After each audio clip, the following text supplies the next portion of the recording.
Hey guys, welcome back to the channel. I'm Lukenessmonster. Today, we're going to be reviewing the brand new Star Wars The Black Series Luke and Vader 2-pack from Episode 5. This is easily one of my most anticipated sets of the year, and it's also got one of the coolest boxes of the year, so that's what we're going to look at first. It does have this really cool, glossy artwork on the front of Vader and Luke. It is a little hard to see here under the lights, but of course we have Vader on this side, Luke down here, and this giant lightsaber clash in the middle.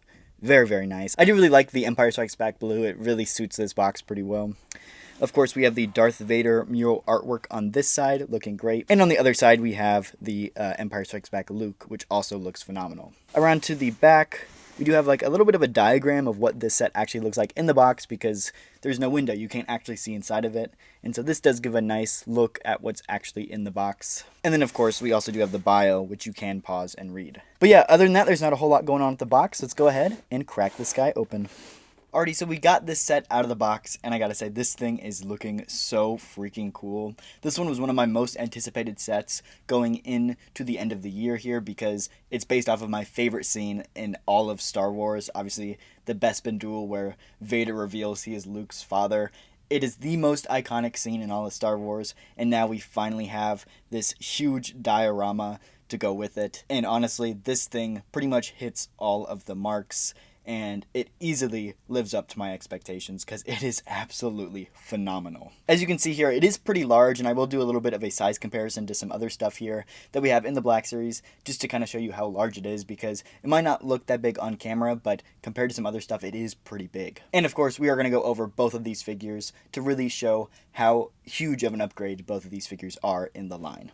Let's go ahead, get this thing off of the display base, and let's take a close look at everything that this set has to offer. First up, looking at the display base, this thing is actually a lot lighter than I was expecting it to be. And that's because it's pretty hollow. Looking at the bottom of this thing, you can see that it's, like I said, it's hollow. It's not this big thick piece of plastic like it looks. There are these little clear beams at the bottom to kind of make it look like it's levitating a little bit off the ground. And so that is really nice. But it is definitely a lot lighter than I was expecting it to be.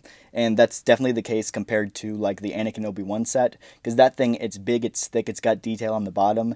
And so you can definitely tell it feels heavy. And this thing, it looks like it should be heavy, and it's just not quite. That's not a bad thing, but it's just something that I was surprised getting it built here out of the box. There's a lot of nice detail here on the base, though. This gray part is this rigid material. And then there are these little orange accents for the lights on the railings, which is really nice. This part here actually does pop off as if it was cut like it was in the movie. So that is really nice, and it can just pop right back on like so. One thing I don't like about the base is that there is no place on the base for foot pegs, and so it does make it a little difficult to stand figures up. The Anakin Obi-Wan set did have peg holes for the feet, which was really, really nice. This thing doesn't, which is a little bit of a shame. But to be honest, though, it's not super hard to balance the figures on this thing, so it's not the end of the world, but it is something that I think it would have benefited from. Other than that, though, it is a pretty simple display base. There's not a ton going on, but it looks great, and this is exactly what I want more of in the Black Series. It's display bases and world-building items like this, which I think are essential for the Black Series, and this is a great step in the right direction. Looking at this new Luke Skywalker figure, I am genuinely really, really impressed with this guy. I didn't know what I was expecting, but they did claim this was going to be a completely brand new sculpt head to toe, and it's actually not. There is some reuse here, which I will point out. Looking at the bottom of the feet, it is hard to see, but it does have the 2020, copyright mark on the bottom of the feet, meaning that they basically used from the knees down to the feet. They reused them from the Dagobah Luke, and so that is reuse, but to be honest, they work perfect. They're great legs, and basically everybody was just saying they should reuse those legs anyway, so I'm not upset by this reuse. I think it's a great idea, but I did want to point it out. Then we will actually do a side-by-side comparison between this one and the Dagobah Luke, but I believe the face and the hair are actually reused. They look to be the exact same sculpt with just different paint. But of course, I'll let you guys decide that one when we do a comparison. The upper legs here are new, and it does have these tattered holes in the pants, which I think look great. Then of course the belt, the chest overlay, and the arms are completely brand new too, and they look great. More battle damage and weathering on the arms look really, really good. And this chest overlay has a lot of tattered bits and pieces on the shoulders, which I think turned out great too. His whole suit here does have this nice kind of dark wash all over it, and it does add a lot of depth to this figure, which I think turned out quite amazing. They don't do dark washes super often in the Black Series, and when they do, you really got to appreciate it. And this figure does not disappoint in that paint aspect. Here is the face up close, and I gotta say, this is a great looking face. The Mark Hamill likeness is pretty much spot on, and I think this is the best Mark Hamill likeness we've ever gotten. And I think the hair here is also spot on too. I like the stringy look, and it does have this dark wash in it that really pulls the whole thing together. This one is also new because it does have the kind of bruise around his eye, which I think looks great. And it is nice to get that battle damage and scarring and stuff on figures when we can get them. Any extra paint to the face is pretty good. Now here are the two faces as close together as I could get them. And as you can see, I think these are the exact same faces. I think the difference is the paint. I think the paint on the newer 2025 version is 10 times better than the older version, and it really makes it look a lot more like Mark Hamill. But as far as like the lips and the mouth and nose go, I do think that is the exact same 2020 face, like base sculpt. And the hair is 100% the same. It's got the exact same hair pattern and style, so the hair is exactly the same no matter what. There is no question about that. It's the face though that I'd love to know what you guys think, because it is kind of hard to tell, but I do think the face is reused, but the paint applications are just better on this newer version. But here are the two Luke Skywalker figures full view side by side. As you can see, there are a lot of similarities between these guys, and honestly I think that is great. The one on the left, the Dagobah Luke, is one of the best Black Series figures ever made, and honestly I think everything that this newer version did, they did it better, and it really made improvements on the basis of this older figure. Compared though, I think the Dagobah one has a much lighter suit, more of like a tan. The one on the right, the newer version, has more of this grayish look. Both seem pretty accurate, so maybe he just got super dirty during the events between like Dagobah and Bespin. Could be. I don't know the difference and why like the color is drastically different. It could also be the lighting in the scene. The lighting makes his clothes look darker. Either way though, I think they both look pretty screen accurate, so I'm not upset about the color, and I do think it looks really good. But yeah, it is really cool to get these two figures side by side, and I think they look great. And then next up, looking at the Darth Vader figure here, it is essentially the exact same figure. The only thing that is different is the cape. They gave this guy a wired cape, which I think is really, really awesome. So you can get these kind of like big, dynamic, like wired cape poses here. And there's a ton of cape here, which is kind of a big problem because it's kind of hard to hide it all. But as you can see, there's just this huge cape. But honestly, it looks really good. And I think that this big wired cape is something that we needed for Vader, because on Bespin in Cloud City, it's a really windy scene, and his cape is moving all over the place. And so it's really important to get that kind of displayability here, and I'm really glad they included the wired cape with this guy. I did really want to get a nice like cape being blown in the wind pose for this guy, and I think this is like my best attempt at that. And so it is easy to put it in any position you'd like to, but I think this is my best like blown in the wind style I could get. Then I also tried my best to get this Darth Vader into a like natural flowing cape look. And I also do really like the seams in this cape that actually hold the wire in. I think it makes it look really high quality.